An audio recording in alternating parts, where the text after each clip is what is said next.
Shalom,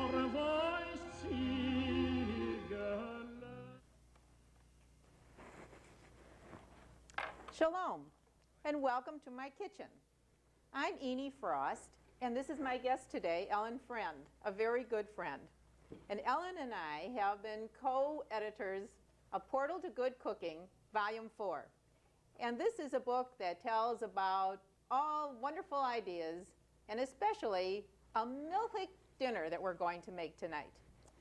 Milchik means that there is no meat derivative in anything that we are going to cook today. Everything that we are going to make has either a fish or a parve base.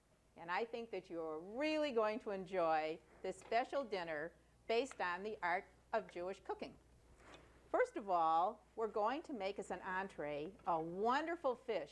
And don't be hesitant. I know many times you feel, well, I don't want to become involved with making a big fish. It's too complicated or it's too difficult. Well, you're going to see Ellen prepare a baked stuffed fish today with a wonderful vegetable dressing. Ellen, what kind of a fish, about how large is that fish that you're using today? Oh, it's about 3 pounds, and it's been taken, only the center bone has been removed and the head and the tail are left, so that when you present it at the table, it really looks like a full-blown fish. We're going to make it very pretty for you, as you will see at the end of our program. Now, what did you have the fish man do? He boned it? All he removed was the center bone from the inside and all the small little bones that are inside, so that it'll be easier for eating purposes, leaving the head and tail. If the head and tail bothers you, it is possible to have him remove that also, and then you can just stuff the fish that's left, this back piece holding it together. That's what I do sometimes. My husband really is not big on the head. I leave the tail because it still gives it the feeling and the shape. But I sometimes have him take off the head. Okay.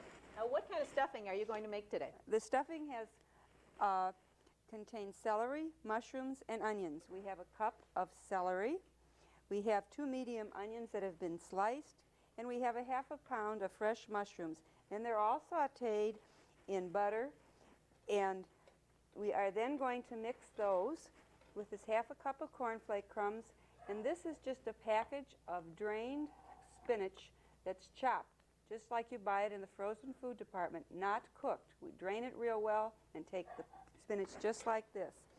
And we put all this together in the bowl. And knowing you, Ellen, I'm sure that the onions and everything were done in the food processor, right? It makes it a little bit faster if you have one, and a little more even. If not, do it the old way with the old knife. But if you have a food processor, you'll see how quickly this goes. You can make your whole stuffing in a minute. And that looks good. I'm sorry you can't smell it, because it really smells delicious and has a very, very good flavor. Now, the cornflake crumbs, she did the same thing. Use regular cornflakes and either put them in the food processor or just take a rolling pin and roll them down a little bit. Because if you buy the processed crumbs, they're so small and so crummy that they really don't give a good flavor or a good feeling to it. It's much more economical this way, because you just take some of your breakfast cereal and it doesn't. Okay. When Ellen adds the eggs, you know, we always add 1 egg at a time and check it very carefully to see that there isn't any blood in it. Because according to the laws of kashrut, you must not use an egg that has started to be fertilized. These are basic parts of the laws of kashrut that really have to do with the basic Judaic philosophy of discipline, of preparing foods according to the laws. And in the laws, in the Bible, in the book of Leviticus, it states very clearly what types of fish you can use. It must be a fish that has scales and fins. And this includes most fish, whitefish or trout, pike, buffalo. You can use most fish. Just ask the fishman, does it have fins and scales, and then you'll know that this fish is allowable under the laws of kashrut. While Eenie was talking, I added salt, pepper, and dill. A lot of people have gone to trying to keep away from salt. I use kosher salt, and the kosher salt has about half the salt strength of regular iodized salt, and it gives it the flavor without being quite as potent. And there's black pepper, white pepper. That's a choice. Do you want the peppercorns to show, or do you want the white to blend in? And the dill for flavor. Now I'm going to stuff the fish. Now, don't get hesitant about doing this. I know sometimes you feel this might be what we all call our potchki. A potchki is something that you kind of have to get your hands into to be sure that it's right. This is French dressing that you buy in a bottle at the supermarket, and there's nothing been added to it. And this, I use a feather. Some people use a pastry Isn't that brush. wonderful? How do you like Ellen's feather? Some people use their hands. You can. It depends on how you want to cover the fish. If you really want to get into this, it's nothing like your hands, but I think that Ellen's feather is really something special. And you take the dressing and coat the inside of the fish, and then fill the fish with the mixture of spinach and cornflakes. It's wonderful, and fresh mushrooms are really fresh marvelous. Mushrooms, Gives it a good onions, flavor. celery, and be sure to get it inside the fish so that you make them all fat again. And use up your stuffing, because that's a good part of your meal, and it's a meal in one because you really don't need a vegetable with this. Ellen, you're so neat. You're even doing it with a spoon. When you're in your own kitchen, don't hesitate. Just get your hands into that a little bit with it. That looks beautiful. About how many servings can you get from that fish? Well, do you think, with all Ellen? the stuffing in there, you really can get about 5 to 6 servings out of this. It's not, it really helps to stretch your fish. It really looks beautiful. Now, how long are you going to bake it? We're going to bake them for 50 minutes in a 325 to 350 oven, but be careful and watch it. Sometimes, if you leave the tail on, and if the butcher really leaves the end of the tail or some of the fins, they start to burn. And you can cover those with aluminum foil, and that'll prevent that burning. So check him after about 35 minutes to be sure that he's not getting too brown. That's a good idea anyway. If you were going to make this in the micro, you can do that too. Put a little bit of foil on the tail. It's not going to hurt. I know you can't put foil in the micro, but if you just want to put it on a turkey leg so that it's not going to get too well done, or on the tail of the fish, that's perfectly all right, as long as it doesn't touch the sides of your microwave. And there we are. Oh, that's beautiful. And you covered it all with the French dressing again. Correct. And now you're going to bake him. He looks just beautiful. You're going to have trouble. That is just beautiful. And while that's cooking, we're going to make a kugel. A kugel is a very Jewish kind of pasta. I think every ethnic group has its own pasta, right? And we have ours. We found even when you put a cookbook together, you can always tell a professional cookbook, like Portal to Good Cooking. If you're going to say, this is Aunt Annie's Ainsley Avenue kugel, nobody's ever going to know what it is. But if you explicitly explain in the back, any bookstore will take a look and see, what does it say in your table of contents? Is it listed under kugel, under pasta, under apple kugel, under raisin kugel? Well, that's all the ways that this one is spoken about, because this is one of these wonderful milchig kugels that's going to have all the good things in it. And because it is a milchig dinner, we can use them all. First, we're going to crack 3 eggs. And I'm going to do the same thing here. I'm going to crack them in my little dish first to be sure that the eggs are all right. Nowadays, most of them are, but we always check them just to be sure. And at times of holiday, especially when you're baking with dozens and dozens of eggs, it can really become a very complicated affair. You're making a sponge cake. How about it, Ellen? Yeah. You've got 12 to 20 eggs that you're working with. But we check them well. And now we'll just beat them up a little bit so that this will soften the flavor of the noodles. You can use any type of noodles you like, but I really find that the very soft ones, the little ones, do you like the little ones too? Yes, I think they give a nice feeling to the whole thing. And you know me, I always use my grandmother's spoon, because my grandmother's wooden spoon is the one that's really very special. And when I make it with her spoon, I know it's going to come out right, even if I make a few mistakes in the going along with it, because I know she's thinking about me. And she would really be proud to think that we are standing here and we have taken the recipes that have been handed down and put them together in cookbooks so that everyone can feel confident and secure to want to try some of the wonderful recipes that we have heard about for so long. And these recipes are all standardized. Cooks, don't hesitate to make anything that we are making because it's been pre-tested. It's exactly according to the ovens that we are cooking with today. Now we're going to add to this a half a cup of sugar and 1 entire 16-ounce carton of cottage cheese. Now you see how nicely this is going to make this taste. And 1 cup of sour cream. And if you want to use the sour half and half, that's fine. It's very good. And then to give it a nice flavor, oh, I've got it underneath here. Give that a mix. We're going to take our wonderful 9 by 13 pan. This is such a good pan to work with because you can cut so many pieces out of it very easily. You can figure very carefully in a pan like this, if you're going to cut 3 times 4 will give you 12 nice pieces. And that's why we always like this type of a pan.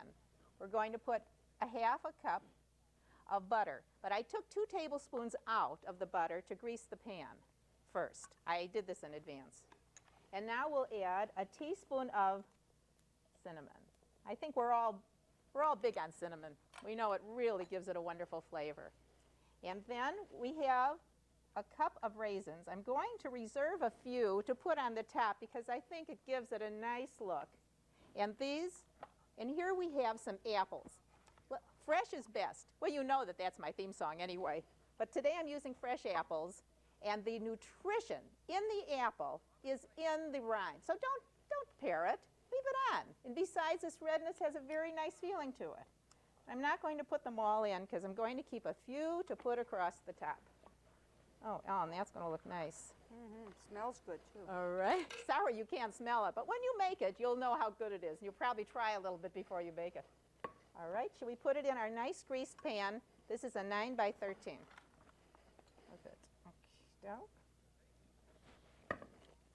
Now put it in carefully, and you'll see that it will just about make it. You don't have to worry about something like this being too high because it's not going to raise like a cake. If your cake was this high, cooks, you better beware. You better put it in 2 pans or you made a mistake someplace. But in a nice kugel, this is exactly the way you want it to be. And then across the top, we're going to take our nice cornflake crumbs again that Ellen has put into her food processor and really given such a nice, you can hear it, can't you?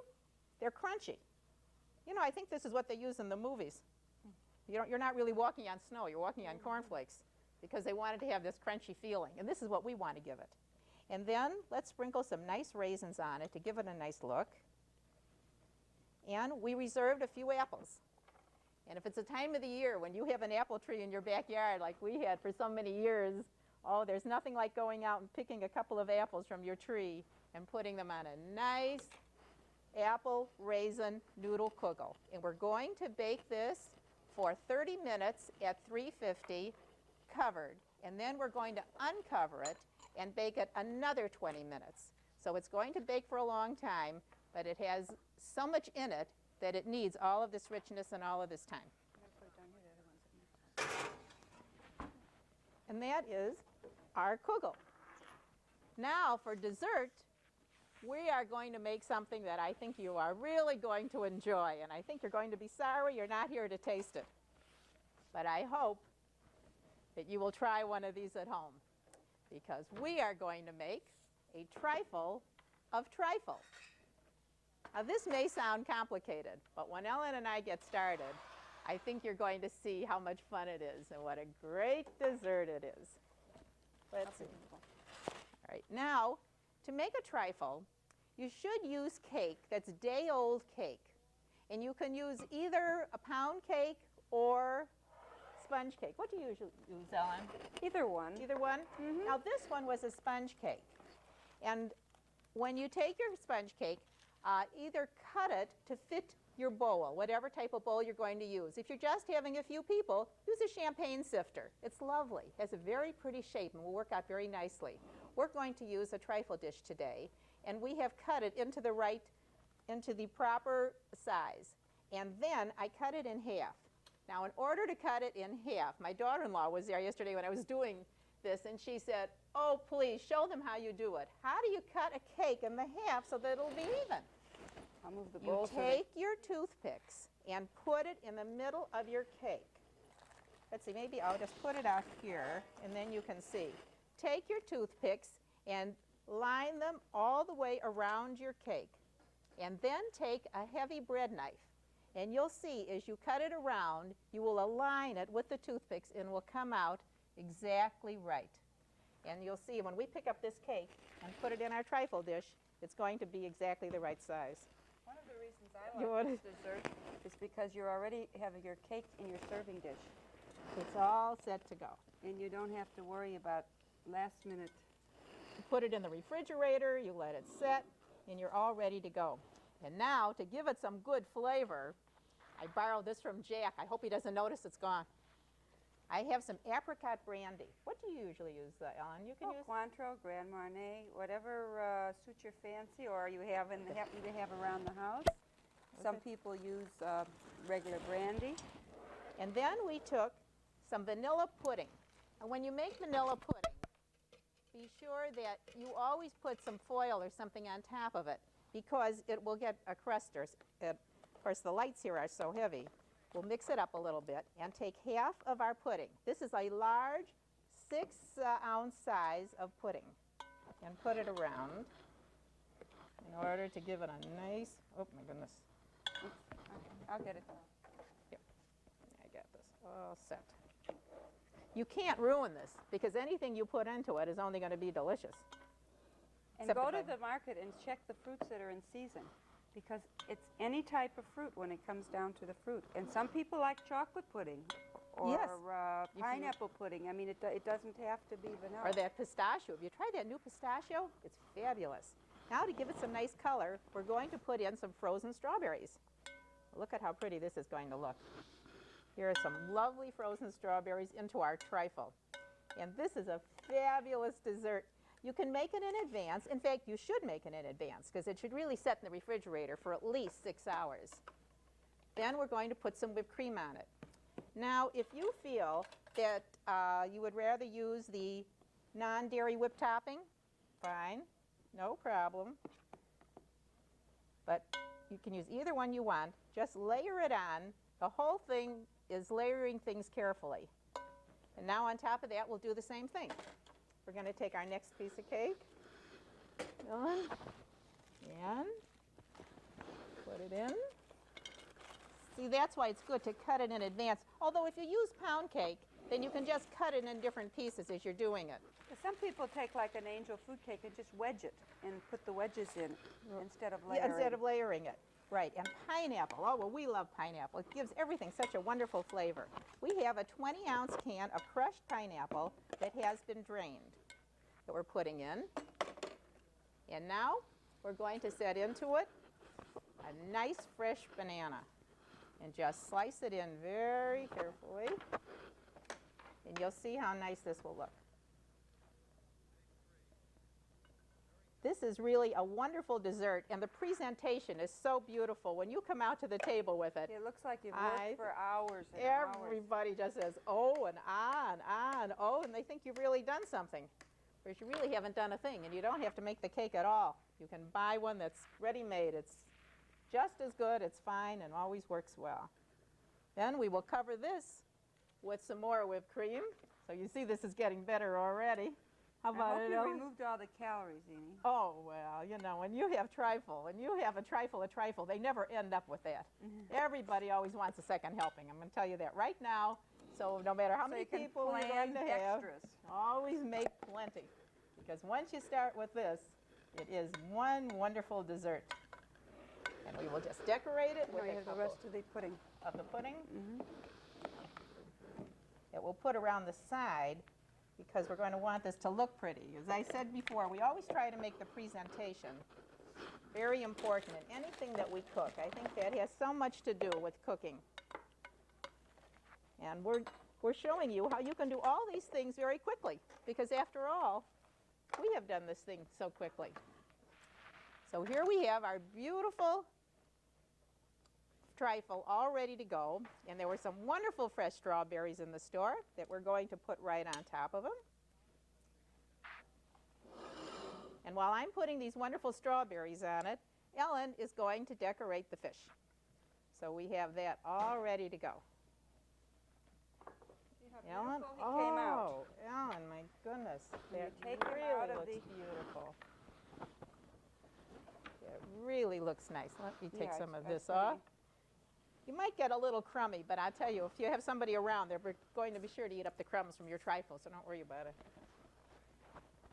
And we decorate them so that he really looks pretty with parsley and fresh vegetables. Beautiful. And it's fun to make fresh vegetables out of the things in your refrigerator. This is just the top of a scallion, a green onion. And it just gives you a feathery top for decorating, and it ends up being pretty. Radishes. Ooh, turnips. Turnips slice very nicely, and they're great for decorating. And they don't turn color like a potato would. So that. What is this, Ellen? That is the top of the green onion, and the stem is the bottom of the green onion, so we don't waste anything. Oh, we just slide the toothpick into the green onion, and there we have a stem. And this is just a carrot. Oh, so we've really used all the vegetables, and if somebody wants to, they can eat all your decorations. That is really a beautiful entree. And I'm very funny, because when I serve fish, I always like lemon. Yes, I think most people do. You know, we've heard so many times that they say, oh, I don't think I would like a milk dinner. Look at this presentation when you bring this out. Want to take out the noodle pudding in? Look at So we can. this. Really looks nice. Now, how do you slice this, Ellen? Well, I have over here. This is my fish knife, because the fish knife has a flatter blade. And it's just sliced just like you'd slice a roast. There's no bone left in here anymore. So you slice it and serve it just as you would a roast or a piece of meat that is in one piece. Because it has no bone, you have no problem. You aren't going to have bother with the head or the tail. That's wonderful. There are so many good fish recipes that I've been finding lately. I think really more people are using fish. There was a time when I had a dinner party that I never even considered fish. I thought, well, of course it's going to be some kind of a meat or a fowl dinner. I never considered it. And yet today, at most dinner parties, this is what we're doing, is really using fish as an entree for a dinner party. And the men enjoy it, the women enjoy it, and the cooking of it is really fun. Oh, and here's our kugel. It really looks nice. Now you see, on our kugel, having baked it in this type of a pan, we can get at least 12 pieces out of here. Because if we figure this pan for 3 very good slices this way, and 4 this way, or even 5, you can really go 15 on here. You can figure this 5 across, of course, depending upon how many you're serving. And always remember that a good recipe book is going to say makes X number of servings, makes 8 servings, or makes 6 servings. It will not tell you how many people it serves, because that's up to you to decide. Are you having someone who really likes kugel? Then he might want 2 slices. Are you having somebody who might be a little bit hesitant, do you think, on the fish? Well, then you can kind of figure it that way. But always be sure that the cookbook that you're using is one that's balanced and standardized so that you will be able to figure about what you are doing. This is a very important part of cooking, and I think that this helps you to be a more economical cook, too, if you know what you're doing. How about the story, Ellen, where they made so much spaghetti that it was rolling out of the stores and rolling out of the place? You can really get caught with that, or you can make too much rice because you think, well, it really doesn't look like so much in the pan. But if you stop and think about it, and you're reading a recipe book that's going to tell you exactly how to figure proportions, then you are going to be able to buy more economically and cook economically. And I think this is something that we're all thinking about in these days. So here, if you're going to have your boss or some special friends to dinner, try this. Have a delicious baked stuffed fish with a wonderful vegetable dressing. Here we have an apple raisin noodle kugel, and here is our trifle. And this should really be in the refrigerator for about 6 hours. But since we don't have 6 hours, I'm going to give you an idea of when you serve it. just put your spoon right down into it and serve it in either a large dish like this, or if you want to put it in a beautiful crystal bowl that you might have, individual crystal bowls, it's a beautiful thing to serve. And everybody just passes it down the table and says, oh, I know I'm going to take the largest serving because I'm just going to love this. If you would like a copy of the recipes that Ellen and I have made today, please send a self-addressed envelope to WJUF, 1 South Franklin Boulevard, Chicago, Illinois, 60606. And we have tried today to give you an idea of what some type of a Milhick dinner would be. I think this would be a lovely gourmet dinner for company and can always be used. If you wanted to add to this a nice salad or an appetizer, I think I would use an appetizer that wouldn't be too heavy. Maybe a cheese roll or... Yeah, there is no cheese except for the cottage cheese, so that a cheese would be very lovely. A quickie one and a delicious one is take one of those round Edam cheeses and wrap it in some kind of a biscuit dough. Put it in the oven for an hour. And when you, this is no thinking, no worry. When you go to take it out for your company, it enlarges like this. It's gorgeous, and you slice it into 8 slices, and I don't think there's anything more delicious. Did you try that one from No, Portal? I haven't. That's a new one. It's a new one in Portal of Good Cooking, and I couldn't believe it, so I absolutely had to experiment with it. But it really, they'll be very surprised when they see what it is. it really works out great. There are many other innovative and exciting recipes for Kugels in Portal to Good Cooking, since this is a book that includes recipes from the entire Midwest District 8. And many of these recipes you can make overnight, as this can be made in advance. When the people sit down at the entree, if your appetizer has been too heavy or maybe too starchy, then they're not really in the mood for your dinner. So always be sure that when you organize your dinner, you have thought about all of these things in consideration for each one. Here we have the fish, we have our vegetable, our starch, and of course, we always want some time of a really exciting dessert. And I think this is the way that we have been cooking now, isn't it, Ellen? Oh, yes, and then always add a nice wine, which is, there's a nice wine section in the new cookbook, too, to tell you what to accompany this with. Right. And I'm glad that we talked about spices a little bit, because I know that we're holding down on the salt, and we're using some other wonderful spices that you have seen Ellen put in to the spinach and with the vegetables. Oh, can I smell this? The onions really smell delicious, and I think this is going to be a delicious dinner, and really not too heavy on any of the spices and anything that we have made here today. So I hope that you have enjoyed seeing what we've made today. I hope that you will really try it, make it. Don't be hesitant about it. It might be a little potchky, but there's nothing wrong with that, because we feel that this is the way to really get in and do some cooking. Thank you so much, Ellen, for coming today and being my guest. I really enjoyed having you. And come back next time when we will do some more cooking and the art of Jewish cooking.